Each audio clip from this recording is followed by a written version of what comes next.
दी छोड़ सतगुरु रामपाल जी महाराज जी की जय हो।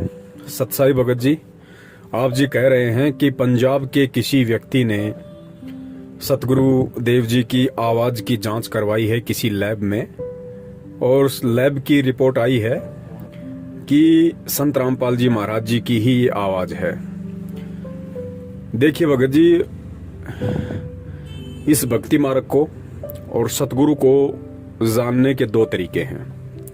एक तरीका तो ये है कि आप सामान्य व्यवहार से आप परमात्मा को पहचानने की कोशिश करोगे, और दूसरा तरीका है आध्यात्मिक आधार से, तत्व ज्ञान को आधार बना के परमात्मा को पहचानने की कोशिश करोगे। तो पहले वाले तरीके से, जो कि सामाजिक तरीका है, एक व्यवहारिक तरीका है, उस तरीके से आप जी लाख जन्म में भी संत रामपाल जी महाराज जी को या उनकी भक्ति को नहीं पहचान पाओगे। और दूसरा तरीका है आध्यात्मिक तत्व ज्ञान वाला, केवल उसी से परमात्मा की पहचान होती है, दूसरा कोई तरीका नहीं होता है। आप बेंगलोर की जिस लैब की चर्चा कर रहे हैं कि वहां से रिपोर्ट आई है कि हिसार जेल से जो ऑडियो आई है और जो संत रामपाल जी महाराज जी के सत्संगों वाली आवाज है, दोनों एक ही हैं। भगत जी, इस भक्ति मार्ग में हर व्यक्ति के अपने अपने विचार होते हैं, अपने अपने मत होते हैं। मत वैसे एक ही चलता है इसमें परमात्मा का, लेकिन जिस व्यक्ति ने जितना इस मार्ग को समझा है उस हिसाब से दास बात कर रहा है कि भक्ति मार्ग पे सतगुरु के सत्संगों को समझने के बाद में हर व्यक्ति के अपने अपने मत होते हैं। क्योंकि परमेश्वर कहते हैं, जिसकी जितनी बुद्धि उतना दे बताए, उसका बुरा मत मानियो अधिक कहां से लाए। और परमात्मा की वाणी भी है कि जेता घट तेता मता, घट घट सोच विचार। तो भगत जी, यहाँ सबके अपने अपने मत हैं, सबके अपने अपने विचार हैं। कोई किसी प्रकार से भी सोच सकता है, किसी की सोच पे कोई भी प्रतिबंध नहीं है। और जिस लैब की आप बात कर रहे हैं भगत जी, ये आप तो बेंगलोर की बात कर रहे हो बड़े भैया, मैं आपको दुनिया की सबसे बड़ी लैब की बात बताता हूँ। जो दुनिया की बड़ी बड़ी लेबोरेटरी हैं, जिन्होंने शोध किए और कई वर्षों के बाद उन वैज्ञानिकों ने उन्हीं लेबोरेटरीज में शोध कर करके, गहन अध्ययन कर करके, दुनिया भर के प्रपंच लगा लगा के उन्होंने ये निष्कर्ष निकाल दिया और पाठ्यक्रम की पुस्तकों में लिख दिया कि इंसान की उत्पत्ति बंदर से हुई है। क्या कहा उन लेबोरेटरीज ने?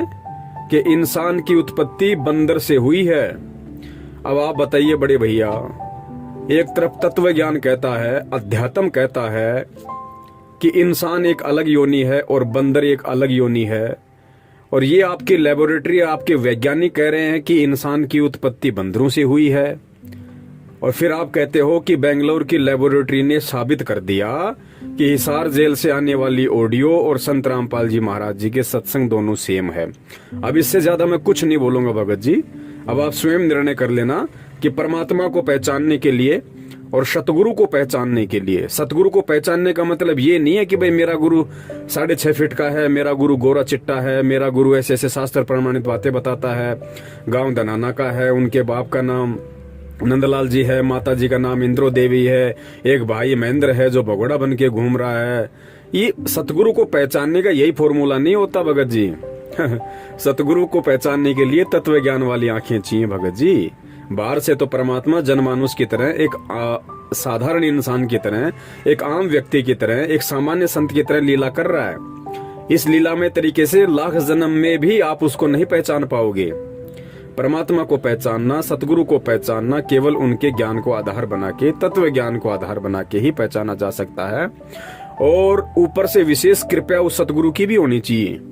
आपके पास अपने पिछले जन्म जन्मांतरों के शुभ भक्ति कर्म भी साथ में होने चाहिए, और वर्तमान में सतगुरु का आशीर्वाद और वर्तमान की भक्ति, जब तक भगत जी ये तीनों चीजें एक साथ नहीं मिलेंगी, सतगुरु को नहीं पहचान सकते।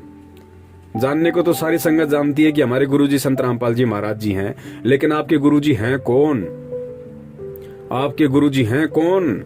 स्वयं कबीर। लेकिन कितने लोग जान पाए इस बात को कि मेरा गुरु स्वयं कबीर है और संत रामपाल जी महाराज जी के रूप में धरती पे प्रकट है? बताइए। अभी कुछ ही दिन पहले की बात है, शायद 2 महीने बीते हैं, सितंबर के महीने में 90% संगत ने उनका जन्मदिन मना दिया। तो बताइए, जानते तो सब थे संत रामपाल जी महाराज जी को, लेकिन पहचाना किसने? पहचाना केवल उन 10% लोगों ने, उन 10% सत्सेवकों ने, जिन्होंने उनका केवल प्रकट दिवस मनाया, जन्मदिन नहीं मनाया। क्योंकि सत्सेवकों को पता था कि ना सतगुरु जननी जने जाके माना बाप, पिंड ब्रह्मंड से रहित है ना वहां तीनों ताप। सतगुरु यदि हम उनको कहते हैं तो सतगुरु कहने से पहले ये दिमाग पे जोर देना चाहिए कि सतगुरु के विषय में कबीर साहब ने कहा कि ना सतगुरु जननी जने, कि जो सतगुरु होगा वो कभी भी माँ के गर्भ से जन्म नहीं लेता।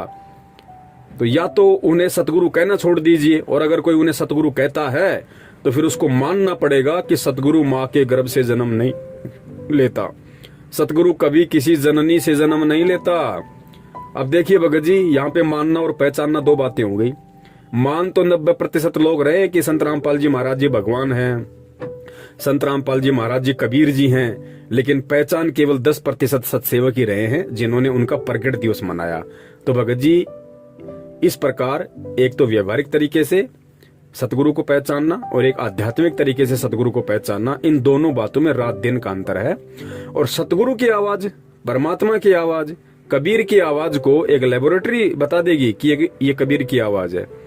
अरे खुद उनके भगत नहीं पहचान पा रहे जिसे, उनके 90% भगत जो बरसों से उनके चरणों में पड़े हुए हैं, भक्ति कर रहे हैं, जब खुद उनके भगत जो बरसों से साधना कर रहे हैं, उनके सत्संग सुन रहे हैं, उनसे आशीर्वाद ले रहे हैं, इतने प्रमाण देख रहे हैं, उसके बाद जब बरसों से खुद उनके भगत उन्हें नहीं पहचान पा रहे कि मेरा गुरु स्वयं कबीर है और कबीर कभी माँ के गर्भ से जन्म नहीं लेता, तो भगत जी वो लेबोरेटरी वाले, वो दिन में 3 बार शराब पी के जांच करने वाले, वो बीड़ी सिगरेट का सुट्टा लगाने वाले बड़े भैया, वो क्या पहचानेंगे कि ये आवाज उस कबीर की है या किसी और की है।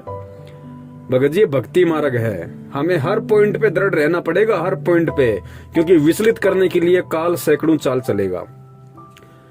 ये इस तरह की हजारों काल चलेगा इस समय विचलित करने के लिए। और परीक्षा सबकी है, परीक्षा मैनेजमेंट के पीछे लगे हुए लोगों की भी चल रही है, परीक्षा हम सत्सेवकों की भी चल रही है। और भगत जी ये दुनिया के बड़े बड़े महान वैज्ञानिक और बड़ी बड़ी ये महान लेबोरेटरी, ये पिछले 8-10 महीनों से दिन रात चक्कर काट रहे हैं, इनके सर में दर्द हो गया, इनके सर्दियों में पसीने टपकने लग रहे हैं। ये आज तक एक उस कोरोना का तो ढंग से टेस्ट कर नहीं पाए, कोरोना की तो ढंग से रिपोर्ट पेश कर नहीं पाए कि वो कैसे फैलता है, क्या होता है, कैसे उसका उपचार होगा, कैसे वो मिटेगा, कैसे खत्म होगा, ये क्या भला है। आज तक उस कोरोना का तो भगत जी आपके साइंटिस्ट जांच कर नहीं पाए। और बात करते हो संत सतगुरु रामपाल जी महाराज जी, खुद पूर्ण परमेश्वर कबीर साहिब जी की आवाज की जांच करने की, पहले कोरोना की जांच तो करके दिखा दे ढंग से लेबोरेटरी। सतगुरु का तो बहुत लास्ट में नंबर है, दुनिया खत्म हो लेगी उस समय तक। तो जब सतगुरु की जांच की बात आएगी ना, अब कौन कर देगा जांच सतगुरु की भाई, बता दीजिए कौन कर देगा? जिसने पूरी दुनिया बनाई, जो सारी दुनिया उस परमात्मा के पैर के अंगूठे के नीचे बैठी है, उसकी जांच कर देगा एक सामान्य प्राणी? 4 अक्षर पढ़ के, सफेद कोट पहन के, 4-5 आपस में तत्व मिला के हैं दुनिया को मूर्ख बनाने वाले ये काल जीवन विज्ञान, भगत जी ये परमात्मा की जांच कर देंगे भैया? भगत जी सोचो, विचार करो, ये लेबोरेटरी किसने बनाई? किसने बनाई भाई? इंसान ने ना। और इंसान को किसने बनाया? सतगुरु ने। तो बड़े भैया, जिस इंसान को सतगुरु ने बनाया है वो इंसान सतगुरु की जांच कर देगा? भगत जी विचार करो, ये तत्व ज्ञान है, धोखा मत खा जाना। काल हर तरीके से झकझोर के देखेगा। एग्रीमेंट है परमात्मा का और काल का, दोनों का। परमात्मा ने अपना ज्ञान दे दिया, खुला छोड़ दिया, अब काल की बारी है। काल ने कहा था परमात्मा आप केवल उसी को स्वीकार करना जो आपका ज्ञान समझ के चले, और जो आपका ज्ञान ना समझे वो मेरी हद में।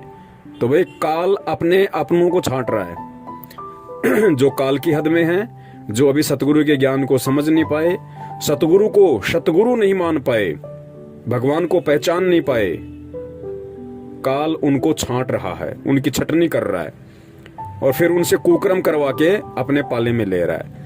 यही परमात्मा से दूर होना है।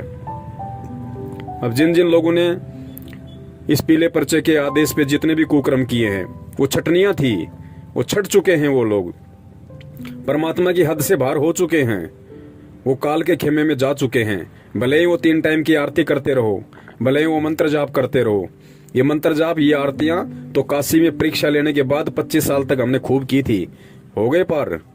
तत्व ज्ञान की भक्ति है भगत जी, एडी से चोटी तक पसीना आएगा समझने में कि संत रामपाल जी महाराज कौन है।